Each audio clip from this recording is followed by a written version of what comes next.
Today in this video, you will be listening to what is modernism, what led to modernism, modernism and its features, then modernism in different literary genres. So normally, the word modernism is associated with the word contemporary, in the sense that in a society, if something happens in contrast to the conventional methods or which breaks away from the conventional method, it can be told as modern.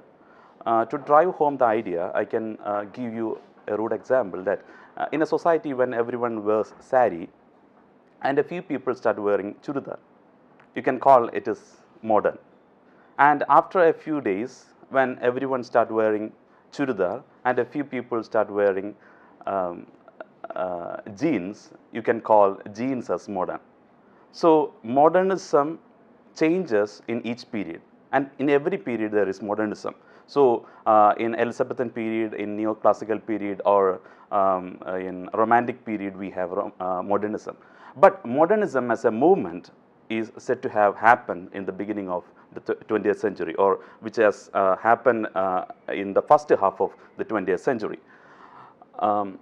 Normally in literature, a movement happens when a group of writers do something together. But in modernism, in the concept of modernism, we cannot have such a distinction, because modernism has affected not only literature, art, culture, science, religion, etc.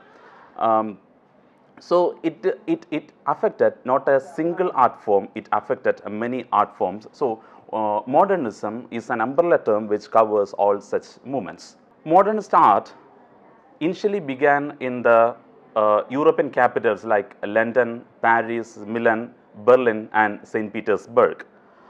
So normally the word modern means something that breaks with the conventional method, and that happened in art, literature, religion, politics, or philosophy, or in ideas, etc. etc. The major themes or major characteristics of modernism are it attacks on the notions of hierarchy, it experiments with new styles, and it has doubt on the existence of noble, and there is an attention to alternative viewpoints and modes of thinking. There is also another word that is associated with modernism, that is avant-garde. Avant-garde is a French term which is associated with something innovative or experimental that takes place in art, literature or film, etc. So in the beginning of the 20th century, the avant-garde movement took place basically, or most probably, in the paintings. Especially we have paintings like Cubism, Dadaism, Expressionism, Imagism, Impressionism, Surrealism, etc. In all such paintings, we can see that the artist breaks the subject into different layers, and the viewers or the spectator will have different viewpoints or multiple viewpoints. This can be seen in literature also. Later in the works of T.S. Eliot or James Joyce, we can see that they are giving, or in the works of Lytton Strachey, biographer, we can see that they are giving different layers of or multiple viewpoints of the subject. Then the time period of modernism is in debate. Normally it is said that it took place in the beginning of the 20th century and it continued till the end of the Second World War. But there are debates on the exact date of this, and some people say that it began in 1890s, or some say that it began even before, then it continued till 1916. So there are debates. Anyway, this happened in the beginning of the 20th century. But we should understand that the seeds of modernism was there in the Victorian period itself. Why Victorian period is important? The Industrial Revolution took place in England during the Victorian period, and there was technological innovations. And the thing is that people were dreaming about many things, and all the dreams becoming true because of these technological innovations. Maybe it is because of that Sigmund Freud had written a book called Interpretation of Dreams. And four names that have to be mentioned during the Victorian period are Charles Darwin, Karl Marx, Friedrich Nietzsche and Sigmund Freud.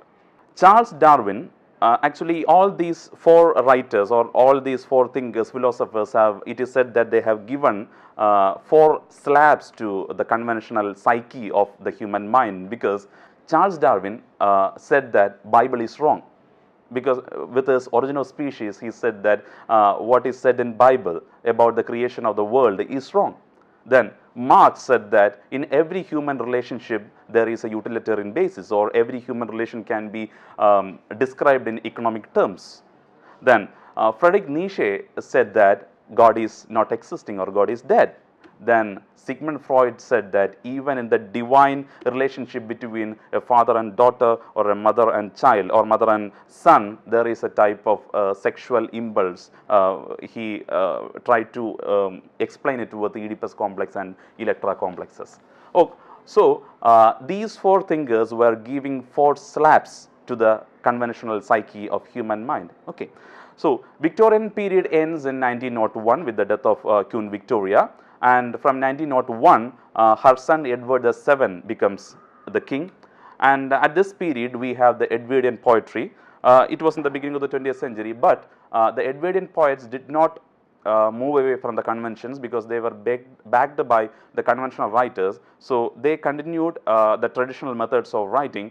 And after 1910, when Edward VII dies and George V becomes the king, we have Georgian poetry. From that period onwards, we have the elements of modernism happening or taking place in English poetry. And there is another special reason why there is a break in tradition, is that in 1914 we had the First World War, which ended in 1914.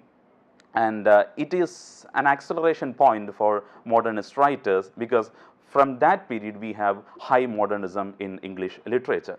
So why First World War is important as far as the modernist writers are concerned?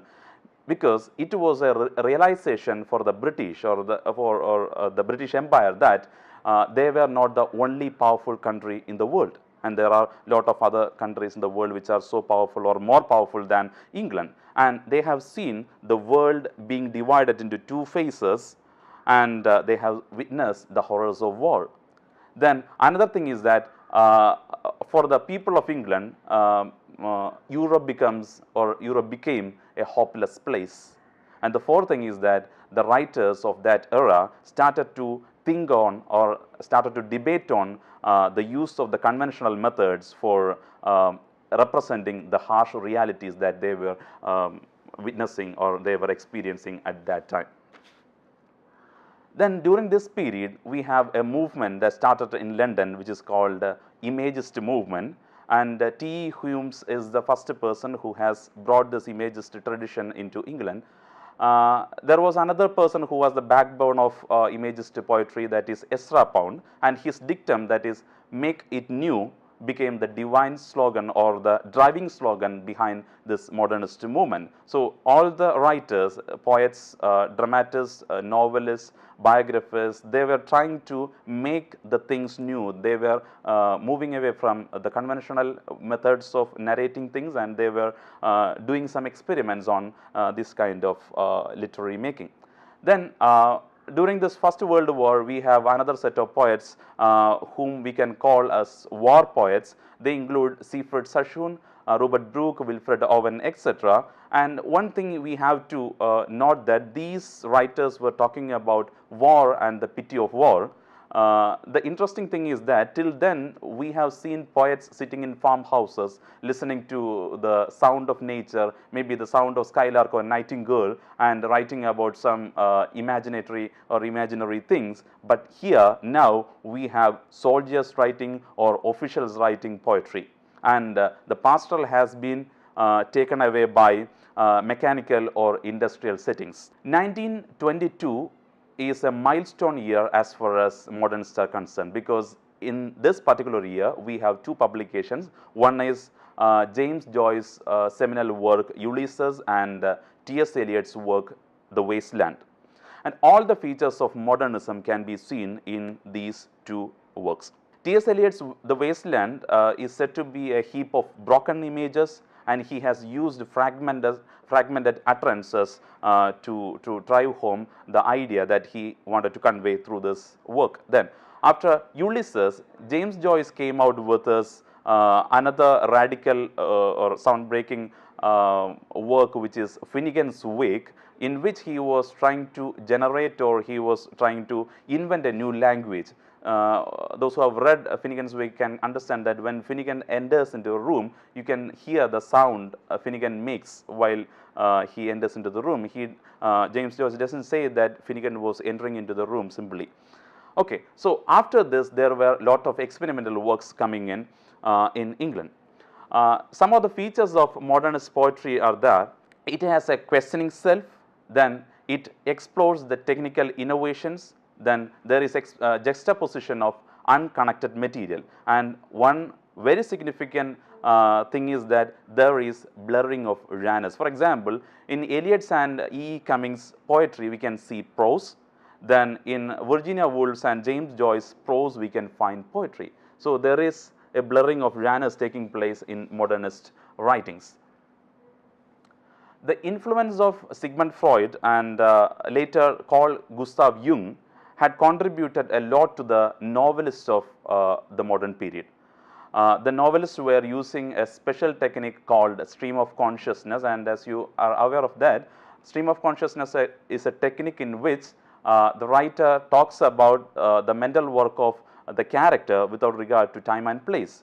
Normally, the narration or events come in the mind of a character not in a linear way. It comes in fragmented, or it doesn't have regard to time and place. So the writers of that time were trying to bring out the mind in the same way as it works. So the important writers of that period who experimented with a stream of consciousness or interior monologue are Henry James, Virginia Woolf, Dorothy Richardson, and D.H. Lawrence. Even in biography, we can see the influence of psychoanalysis, because till then, biographies were the stories of a person from birth to death. But when Lytton Strachey, a prominent member of the Bloomsbury group, he started writing, or he started experimenting with his biographies, what he did was that he was making a psychological probe into the subject, and he was hitting the subject at unexpected levels. So with the publication of Lytton Strachey's Eminent Victorians, we have a new way of dealing with subjects or biographies. Even in drama, we can see the elements of modernism. For example, we have absurd drama, which was influenced by existentialism. We have Waiting for Godot by Samuel Beckett as an example for absurd drama. Then we have social realism, which talked about the realities of the time. And G.B. Shaw, George Bernard Shaw, was using this social realism in his drama. Then we had theatre of cruelty. So every aspect of, or every genre of literature was influenced by the modernist trends. Even in essays, if we say that the feminist movement came into England in the late 1940s, or it was hitting the shores of England at the late 1940s, Virginia Woolf had already attempted on feminism with her essays like A Room of One's Own and other essays which questioned the patriarchy and also the position of women in England at that time. So in short, the modernist movement, which started in the beginning of the 20th century and which continued till the Second World War, was actually a radical change or radical break from the thoughts, manners and methods of the Victorian notions or Victorian ideals, and it was a time of high experimentation. Thank you.